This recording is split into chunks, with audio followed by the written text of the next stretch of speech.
Не успели чернила высохнуть от истории с Марией Новохадской, которую ее заботливые родственники обрекли на вечные муки именно своими благими намерениями, и вот опять. Только в другое время с еще более лучшими намерениями. И никто не виноват. Все хотели как лучше. Менять бы стилистику, то и в женском журнале можно было бы слезливую историю запилить. Но у нас другой формат. Мы тут, высказываясь пафосно, учимся на ошибках прошлого. Так вот, когда я искала информацию о земском враче Верхнеднепровска Щенсновиче, то надыбала другого Щенсновича из Екатеринослава.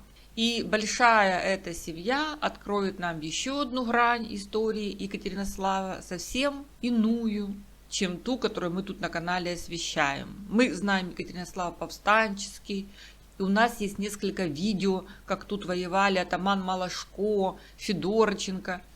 Историк Юрий Пахоменко рассказывал нам о боях за Екатеринослав в 18-19 годах, а сейчас мы окунемся в жизнь, на первый взгляд, обычной екатеринославской фамилии, которая в переломный момент истории для Украины воспринимала глобальные перемены вокруг себя в совершенно другом ракурсе.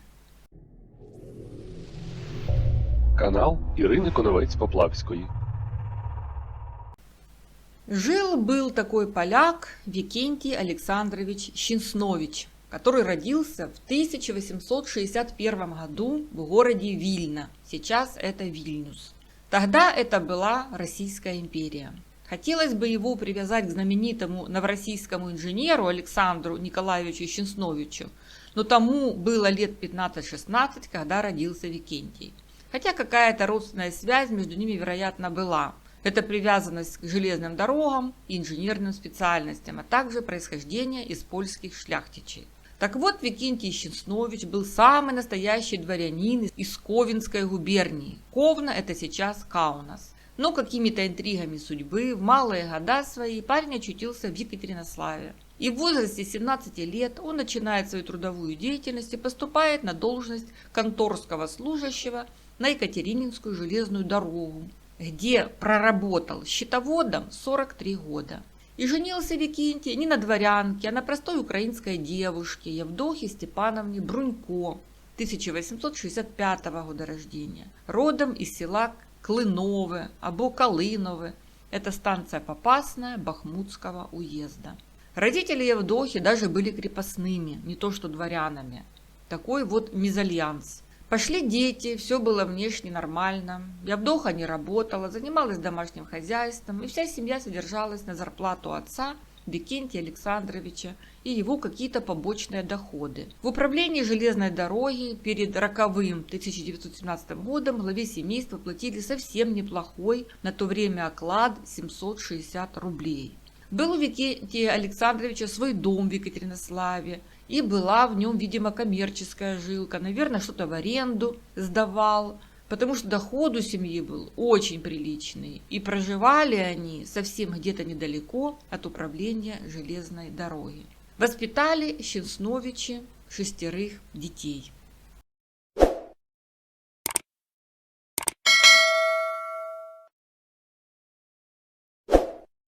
Первый, самый старший в семье, Михаил, родился 31 декабря 1891 года и получил он образование не абы где, а в Екатеринославском втором коммерческом училище.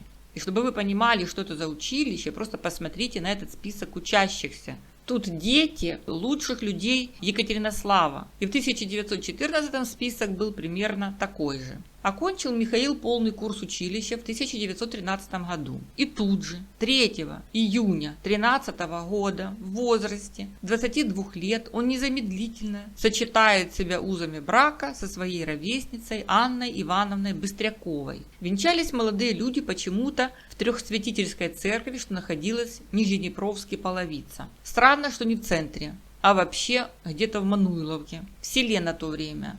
Причем заметим, что отец Михаила был ревностным католиком. Что касается Анны, то ее отец умер за 2 года до венчания. Быстряковы тоже были домовладельцами и проживали на улице Петербургская, 37. Сейчас это Ярослава Мудрого. Это между Столярова и Мостовой. Маленькая улочка перед 1000 мелочей. Может, это их дом доживает последние дни, или же был приблизительно такой дом.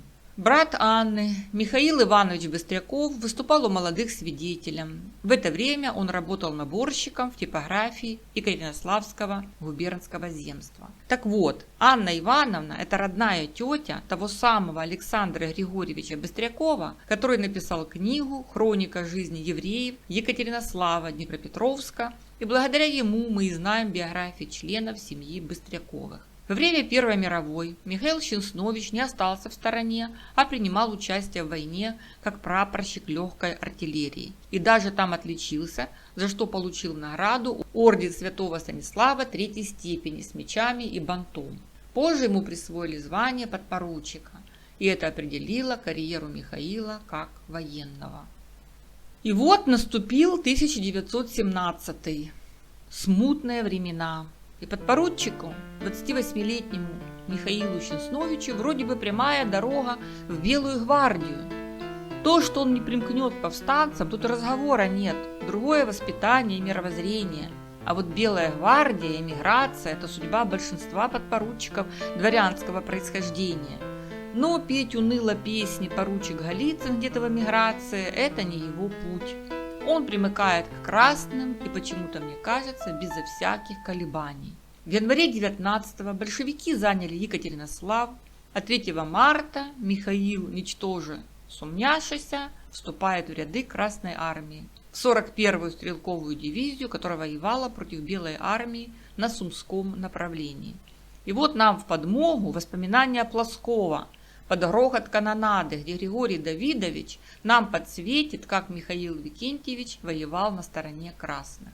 Артиллерией дивизии командовал М.В. Щенснович. Человек высокой культуры, чуткий и заботливый, он сумел сплотить вокруг себя людей по существу очень разных.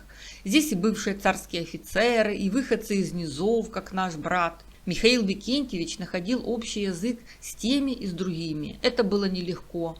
У отдельных офицеров нет-нет, да и прорывалось старое. «Вы хотите, чтобы я работал вместе с этим чумазым шахтером?» – возмущался кто-нибудь из офицеров. «Никогда этого не будет. Вы забываете, что я дворянин».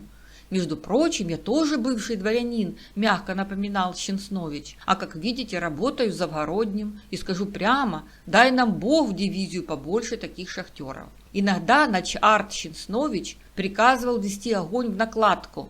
Дивизионы, наш легкий и тяжелый Колокольниково, поочередно клали свои разрывы впереди атакующей красной пехоты. Тяжелые снаряды гаубиц вздымали громадные черные столбы. Вслед за ними вырастали столбы пониже от снарядов наших 3-дюймовок. Огонь артиллерии сносил все на пути пехоты, и она уверенно и легко шла вперед. К сожалению, мы не всегда могли применять такой прием. Снарядов не хватало. Конец цитаты.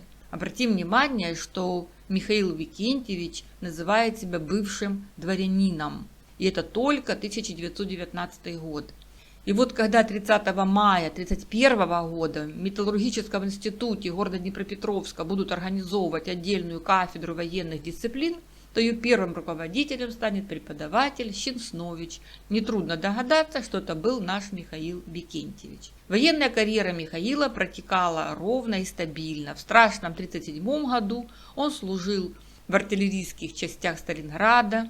22 июня 1941 его, конечно, призвали, и всю войну Михаил Викентьевич прошел без ранений и контузий. Воевал на Бессарабском участке фронта в составе 35-й стрелковой дивизии и на Западном фронте в составе 49-й армии. Числился начальником 3-го отделения артиллерийского снабжения армии, то есть обеспечивал армию снарядами, техникой и другим снаряжением. За хорошую службу ему выдали 4 медали и 3 ордена в период с 43 по 45. Орден Красная Звезда за то, что во время операции отлично организовал снабжение войск армии вооружением. К началу операции части имели от 90 до 100% вооружения. Под личным руководством товарища Щенсновича было подобрано на поле боя и приведено в порядок более 5000 винтовок, сотни пулеметов и десятки артиллерийских систем. Как видим, Михаил хороший организатор, добросовестный работник. В 1944-м он стал членом ВКПБ. Запомним этот факт. Если мы посмотрим на его фото, то ничего дворянского там не увидим. Обычный советский человек. Демобилизовался Михаил Викентьевич 28 июня 1946 года в звании подполковника. Национальность в анкете украинец по матери. Домашний адрес Москва, Домниковская, 2-3, квартира 70. Жил вот в таком доме в центре Москвы, недалеко от Садового кольца. Но через год, 10 июля 1947, на обратной стороне его карточки появилась отметка «Снят с учета». Личное дело и приказ высланы в Северо-Осетинскую АССР, город Алагир. Михаилу 56 лет, и что заставило его уехать из центра Москвы в такую глушь, непонятно. А что же супруга Анна Ивановна, спросите вы? Благодаря ее племяннику мы знаем примерно ее судьбу. Вот ее страница в городской энциклопедии. Видимо, на слух Александр Григорьевич ее фамилию помнил как Шепетович, а не Щенснович. Анна Ивановна, медсестра, вывезена на работы в Германию, где находилась в лагере при городе Граец. Вернулась в Днепропетровск, проживает улица Чечерина, 32, в 1949 году. Далее племянник ее судьбу не проследил, о ее детях он тоже не упоминает. То есть получается, что на каком-то этапе пара разделилась, и уехала ли потом Анна Ивановна к мужу, непонятно. Вроде можно было ставить точку в этой судьбе, но вот случайно обнаружился некий Щенснович Алексей Александрович, Краснодарский край, уроженец райцентра поселок Новопокровский под рубрикой «Не жди меня с Украины». Этот неблагополучный Щенснович разбойничал, похищал чужое имущество с применением насилия, опасного для здоровья, по предварительному сговору с применением предметов, используемых в качестве оружия. Щенсновичу присудили за его безобразие 7 лет с отбыванием в исправительной колонии строгого режима. И вот этот Щенснович, груз 200 в списке военных с Северного Кавказа и Юга России. Убили его 5 февраля 1923 года. В Покровском сельском селении простились с Щенсновичем Алексеем Александровичем, погибшим в ходе специальной военной операции. Провожали этого Щенсновича в Покровском как героя Советского Союза. Проводить земляка в последний путь пришли не только родственники и близкие Алексея, а и сотрудники администрации и даже работники культуры. В ходе выполнения боевых задач по защите нашей Родины Алексей, оказывается, проявил свои лучшие человеческие качества, которые он оттачивал, видимо, в своей разбойной деятельности: мужество, отвагу и героизм. Погиб в бою, выполняя свой воинский долг. Покровск от Алгира совсем недалеко. Если это даже не внук Михаила Викентьевича, то все равно добавляет нам в копилку других Щенсновичей, может даже когда-то шляхтичей. Когда-то предки этого Алексея не сориентировались по жизни, а переселились в имперскую Россию, верно служили батюшке-царю, а потом товарищу Сталину и желали своим потомкам счастья и добра. Ну, а получилось как всегда.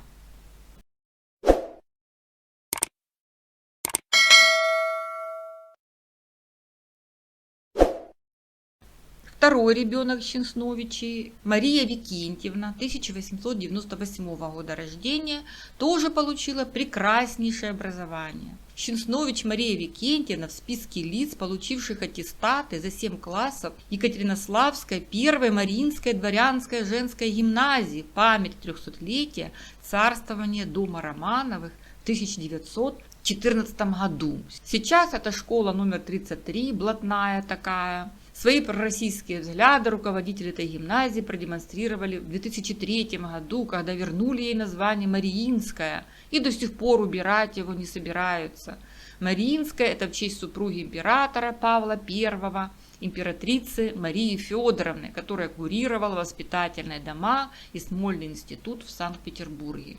21 марта 2023 вийшов закон про засудження та заборону пропаганди російської імперської політики в Україні и деколонизацию топонимии. Непонятно, убрали они из названия Мариинская, но на сайте она все еще Мариинская. Также они называют свою школу гимназия доброты міста Днепро. Почему доброты? И теза главная, никто не знает. Но возвращаемся к Марии Викентьевне. Все, что о ней известно, это то, что она в 1937-м работала в железнодорожной поликлинике. Отсюда мы узнаем, что часть семьи Щенсновичей пошла по медицинской линии. В Третья дочь Елена Викентьевна 1901 года рождения. О Елене известно больше.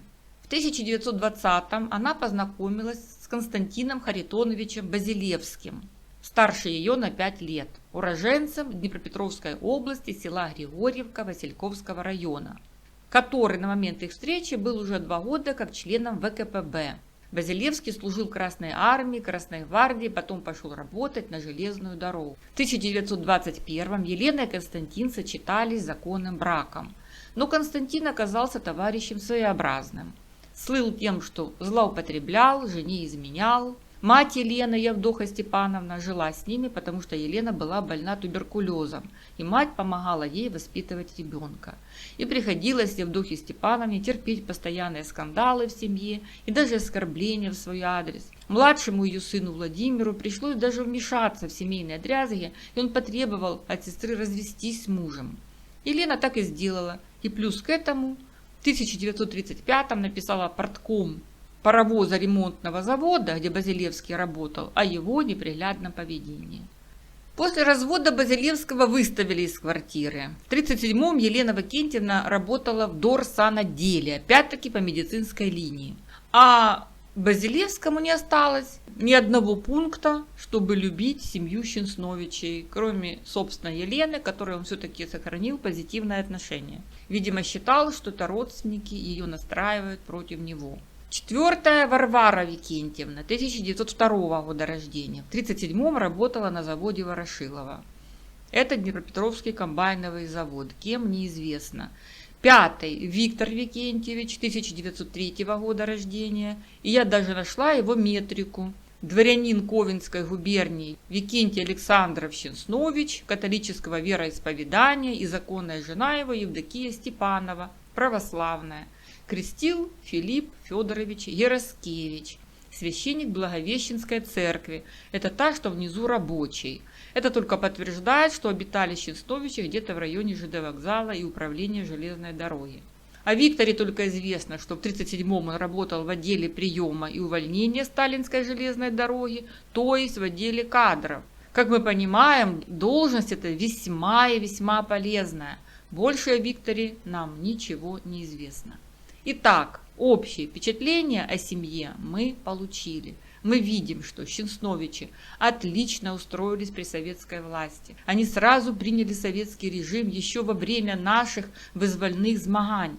Делали карьеры, вписались в систему, занимали хорошие должности, помогали друг другу в продвижении.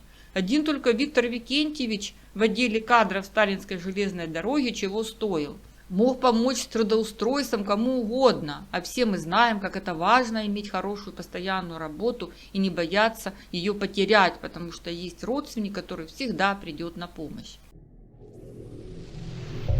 Канал Ірини Коновець-Поплавської.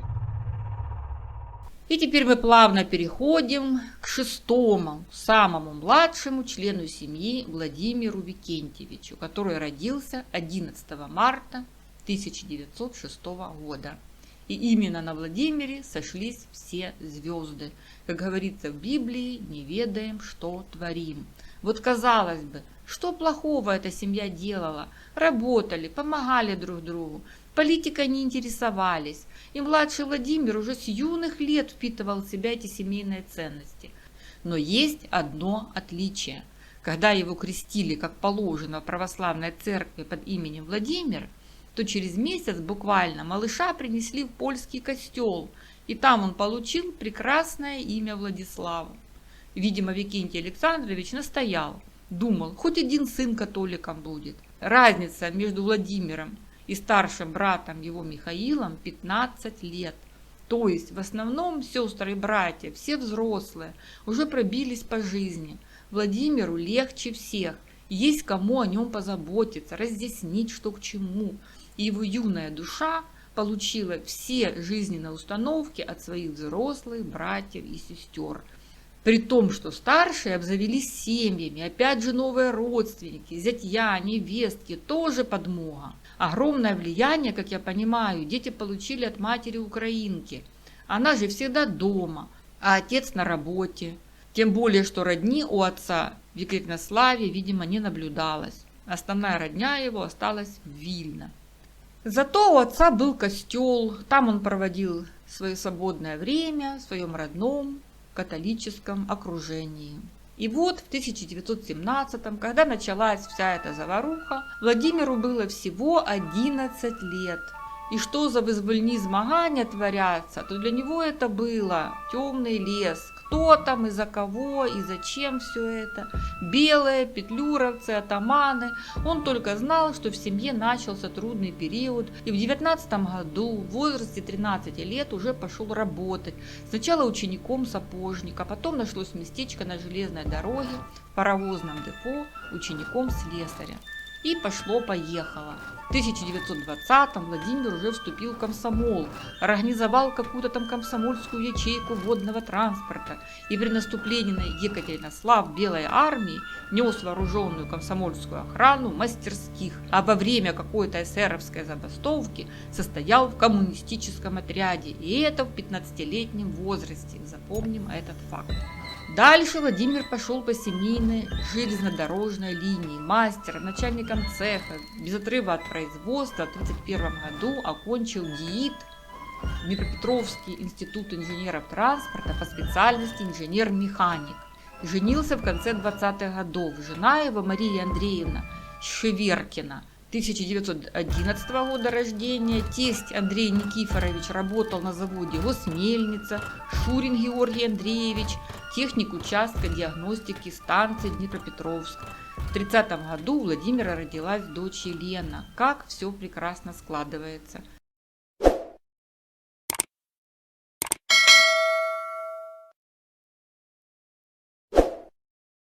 А теперь самое время упомянуть о собственно отце семейства Викентии Александровиче. Потому что он и есть главный герой нашего повествования. Но об этом мы расскажем во второй части.